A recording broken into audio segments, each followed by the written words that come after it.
अस्सलामुअलैकुम, आप देख रहे हैं एबीएन न्यूज़। मैं हूं रिदा फातिमा। हेडलाइंस आप जान चुके हैं। बुलेटिन के आगाज में सबसे पहले बात करेंगे मौसम की।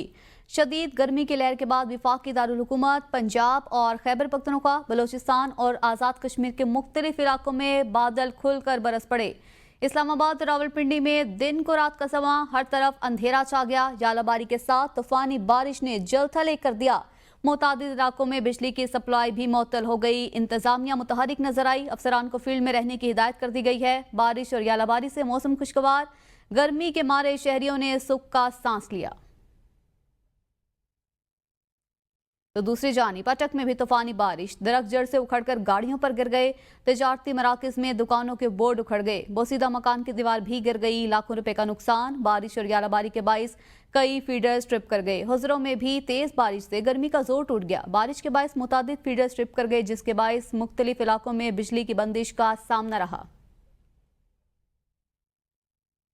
तो उधर जेहलम वैली में तेज आंधी, गरज चमक और शदीद यालाबारी से गंदम के तैयार फसल को नुकसान पहुंचा। बाजार में साइन बोर्ड्स भी उखड़ गए। बारिश से गर्मी का जोर टूट गया और सड़कें तालाब का मंजर पेश करने लगी। शहरियों को आमदरफ्त में मुश्किलात का सामना रहा। बिजली की फराहमी भी मुअत्तल हो गई। इलाका तारीकी में डूब गया। तो वहीं न्यू मरी और इसके गर्दनवा में भी आंधी के साथ बारिश का सिलसिला जारी रहा। बादल बरसने से पहले हर तरफ से बादल छा गए। मलका कोसार मरी भी तेज हवा के साथ बारिश से मौसम हसीन हो गया। सयाहों ने ठंडे मौसम का लुत्फ उठाया। उधर नतिया गली और गिरदनवा में भी आंधी के साथ तेज बारिश हुई, जिसकी वजह से इलाके में बिजली बंद हो गई। दीगर शहरों की तरह सवात की तहसील मटा, कबल और दीगर इलाकों में शदीद तूफानी बारिश और यालाबारी से खड़ी फसलें और बागात बुरी तरह मुतासिर हुए। लाखों रुपए का नुकसान हुआ है और किसान शदीद परेशान है। फसलों की तबाही पर किसानों ने हुकूमत से फौरी इमदाद की अपील कर दी। नदी नालों में तुगयानी का खदशा है। इंतजामिया ने शहरियों को मोहतात रहने और किसी भी हंगामी सूरत हाल में फौरी तौर पर मुतल्लिका इदारों से राबता करने की हिदायत कर दी है। शबकदर, चकदरा, मालाकंड और गिरदनवा में भी गरज चमक के साथ बारिश से मौसम खुशगवार हो गया। उगी और गिरदनवा में भी तेज हवाओं और आंधी के साथ गरज चमक और हल्की बारिश का सिलसिला जारी है। वादिया नीलम के मुख्तलिफ इलाकों में तेज हवाओं के साथ बारिश। बाड़ियां नाले में फ्लैश फ्लड। बारिश के बाइस बाड़ियां नाले में तुगयानी से शारा नीलम पर बाड़ियां के मकाम पर ट्रैफिक मुअत्तल हो गई। इस हवाले से स्टेट डिजास्टर मैनेजमेंट अथॉरिटी ने अलर्ट भी जारी कर दिया है। बलोचिस्तान में मुख्तलिफ इलाकों में भी बादल खुलकर बरसे। बारखान में शदीद गर्मी के बाद बारिश और यालाबारी ने जलथल कर दिया। सेब, आड़ू और खुबानी की तैयार फसल को शदीद नुकसान पहुंचा, जबकि मवेशी भी मुतासिर हुए। तेज आंधी से बिजली के खंभे और सोलर पैनल्स को भी नुकसान पहुंचा। पहाड़ी नदी नालों में तुगयानी के 22 मुख्तलिफ रास्ते बंद हो गए। उगी और गिरदनवा में भी तेज हवा और आंधी के साथ बारिश हुई। शदीद गर्मी के सताए शहरियों के चेहरे खुशी से खिल उठे। मौसम अचानक ठंडा और खुशगवार हो गया। स्याह बादलों ने हर तरफ अंधेरा कर दिया। खबरों के सिलसिले को आगे बढ़ाएंगे। आपको बताएं, आईएमएफ का दौरा पाकिस्तान मुकम्मल। एलामिया के मुताबिक आईएमएफ के मिशन ने नेथन पोर्टर की सरबराही में पाकिस्तान का दौरा किया। एलामिया के मुताबिक आईएमएफ के मिशन के दौरे का आगाज 19 मई से हुआ। मिशन के दौरे का मकसद पाकिस्तान में आइंदा बजट की हिकमत अमली में मुशावरत करना था। नेथन पोर्टर ने कहा कि पाकिस्तान के साथ बजट पर बातचीत मस्बत रही। पाकिस्तान के साथ बजट की तजावीज़ पर मुशावरत हुई। बजट पर मुशावरत का मकसद यही था कि 2024 के कर्ज प्रोग्राम में इस्लाहात पर अमल दरामद जारी है। आईएमएफ चाहता है कि पाकिस्तान 1.6% सरप्लस प्राइमरी बैलेंस का हदफ हासिल करे। आइंदा माली साल के बजट में टैक्स आमदन बढ़ाई जाए। आईएमएफ चाहता है कि आइंदा बजट में अखराजात की तरजीहात पर मुशावरत हो।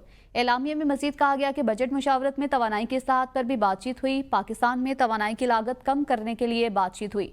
मुआशी तरक्की की शरह बढ़ाने के लिए बुनियादी इस्लाहात पर भी मुशावरत हुई। मौजूदा कर्ज प्रोग्राम, मौसमियाती तब्दीलियों से मुतल्लिक फंडिंग पर आईएमएफ वफ़द 2025 की दूसरी शिशमाही में दोबारा पाकिस्तान आएगा। वर्ल्ड बैंक की मैनेजिंग डायरेक्टर बराए ऑपरेशंस एना बेजर्डे का दौरा पाकिस्तान मुकम्मल। एना बेजर्डे ने इस्लाहाती रफ्तार को सराहा। मुआशी इस्तेहकाम के लिए पॉलिसीज के तसलसल पर जोर दिया। एलामिया के मुताबिक कंट्री पार्टनरशिप फ्रेमवर्क पर एना बेजर्डे ने वज़ीर आज़म शहबाज शरीफ से मुलाकात की। विफाकी और सूबाई सतह पर मरबूत इस्लाहात की ज़रूरत पर जोर दिया। कहा कि पायदार मुआशी बहाली के लिए इंसानी सरमायाकारी, मुआशी इस्तेहकाम और निजी शोबे की तरक्की अहम है। दौरे के दौरान मालियाती, डिजिटल और तवानाई के शोबों में इस्लाहात पर तबादला ख्याल किया गया। एना बेजरडे ने वजीर इक्तिसादी उमूर, वजीर खजाना से भी मुलाकात की, जबकि वजीर मनसूबाबंदी एहसन इकबाल, वजीर तवानाई अवैस लगारी और दीगर आला हुकाम से भी मुलाकातें की। इंसानी सरमाए की तरक्की, खवातीन की तालीम, पानी और सफाई तक रसाई पर बातचीत की गई है। मौसमियाती लचक, कुदरती आफात से निपटने और निजी शोबे की तरक्की पर भी गुफ्तगू हुई। एना बेजरडे ने सिंध में वर्ल्ड बैंक के ताउन से जारी मनसूबा का दौरा किया। वज़ीर आला सिंध मुराद अली शाह और सूबाई वज़ीर सेहत डॉक्टर अजरा फजल पिशोहो भी उनके हमरा थी। खातून अव्वल आसफा भुट्टो जरदारी ने वर्ल्ड बैंक वफ़द की मेज़बानी की। Sindh flood emergency housing reconstruction project के मुस्तहिकीन और अमले से भी मुलाकात की। लाहौर हाईकोर्ट में वज़ीर आज़म शहबाज शरीफ, साबिक वज़ीर आला पंजाब हमजा शहबाज और सलमान शहबाज के खिलाफ मनी लॉन्ड्रिंग केस में अहम पेशरफ सामने आई है। अदालत ने शहजाद अकबर की दरख्वास्त खारिज कर दी, जो शरीफ फैमिली की FIA कोर्ट से बरियत के फैसले को चैलेंज करने के लिए दायर की गई थी। चीफ जस्टिस आलिया नीलम ने केस पर समाअत के दौरान शहजाद अकबर के वकील की अदम मौजूदगी के बाइस दरख्वास्त खारिज की। ये मुकदमा 2020 में PTI हुकूमत के दौरान शरीफ फैमिली के खिलाफ दायर किया गया था और ट्रायल कोर्ट ने शहबाज शरीफ, हमजा शहबाज और सलमान शहबाज को बरी कर दिया था। बानी PTI के खिलाफ शहबाज शरीफ के 10 अरब हर्जाना केस की समाअत हुई है। वज़ीर आज़म वीडियो लिंक पर सेशन अदालत लाहौर पेश हुए। जज और तमाम अफराद को जंग जीतने की मुबारकबाद दी। वकील बानी PTI ने कहा, यह बहुत खुशी की बात है और सारी कौम की फतह है। वकील ने सवाल किया, क्या बानी PTI ने आप पर इल्ज़ाम तहरीरी तौर पर लगाया? सियासत में आप भी ऐसे इल्ज़ाम लगाते रहे हैं। वज़ीर आज़म ने कहा, जो इल्ज़ाम उन्होंने लगाया वो पूरी दुनिया पर TV पर कई बार दोहराया। मोजिज़ वकील ने भी सुना होगा, मैंने कभी सबूत के बगैर इल्ज़ाम नहीं लगाया। वकील ने कहा, आप पनामा केस के हवाले से हकायक छुपा रही हैं। वज़ीर आज़म ने कहा, यह दुरुस्त नहीं, मैंने तुर्की, आज़रबाईजान और ईरान के दौरे पर जाना है। ब्रेक के बाद आपको बताएं, वज़ीर आज़म शहबाज शरीफ 4 मुल्की दौरे पर कल रवाना होंगे। ज़राए के मुताबिक वज़ीर आज़म तुर्किया, ईरान, आज़रबाईजान और ताजिकिस्तान का दौरा करेंगे। दौरे के पहले मरहले में वज़ीर आज़म तुर्किया पहुंचेंगे। तुर्किया के बाद वज़ीर आज़म ईरान का दौरा करेंगे। वज़ीर आज़म शहबाज शरीफ ईरान के बाद आज़रबाईजान और फिर ताजिकिस्तान जाएंगे। वज़ीर आज़म चारों ममालिक की आला क़यादत के साथ मुलाकातें करेंगे। वज़ीर आज़म हालिया पाक भारत कशीदगी में हिमायत पर इन ममालिक की क़यादत और अवाम का शुक्रिया अदा करेंगे। अक़वाम मुत्तहिदा की सलामती कौंसिल में मुसल्लह तनाज़ात के दौरान शहरियों के तहफ़्फ़ुज़ पर बहस के दौरान पाकिस्तान की नुमाइंदा साइमा सलीम ने कहा है कि भारत खिते में अमन की राह में रुकावट है। साइमा सलीम ने कहा कि भारत के इल्ज़ामात को मौसर अंदाज में रद्द करते हुए भारत की रियासती दहशतगर्दी, पानी को बतौर हथियार इस्तेमाल करने की कोशिशों और पाकिस्तान के खिलाफ मुसलसल जारियत पर सख्त रद्द-ए-अमल दिया। अगर भारत पहलगाम वाक़े के हवाले से संजीदा होता तो पाकिस्तान की गैर जानिबदार तहकीकात की पेशकश कबूल करता। भारत इस वाक़े की आज़ाद तहकीकात से क्यों भाग रहा है? 6 से 10 मई के दौरान भारतीय हमलों में 40 पाकिस्तानी शहीद और 121 जख्मी हुए। उन्होंने कहा कि पानी पाकिस्तान के अवाम की जिंदगी है, भारत इसे जंग का हथियार ना बनाए। आलमी बिरादरी से मुतालबा है कि भारत को कश्मीरियों के हक़ खुद इरादियत और पाकिस्तान के अमन के अज़्म में रुकावट ना बनने दिया जाए। Welcome back. 25 करोड़ की आबादी का पानी रोकना ऐलान जंग तस्वुर किया जाएगा। अमेरिका में पाकिस्तानी सफ़ीर रिजवान सईद शेख ने कहा कि आलमी बिरादरी पानी को बतौर हथियार इस्तेमाल की हिमायत नहीं करेगी। रिजवान सईद शेख ने मजीद कहा कि ट्रंप की जानिब से पाक भारत जंगबंदी में कलीदी किरदार को छुपाने से मुतल्लिक मोदी सरकार की कोशिशें किसी सूरत कामयाब नहीं हो पा रही। सिंतास मुआहदे को एक तरफा मुअत्तल करने की कोई शिक या गुंजाइश नहीं। पाक भारत कशीदगी में कमी से मुतल्लिक अमरीकी क़यादत का किरदार काबिल तहसीन है। भारतीय क़यादत के बयानात हिंदुत्वा की दहशतगर्दाना सोच की अक्कासी करते हैं। बलोचिस्तान में भारत का किरदार किसी से ढका छुपा नहीं।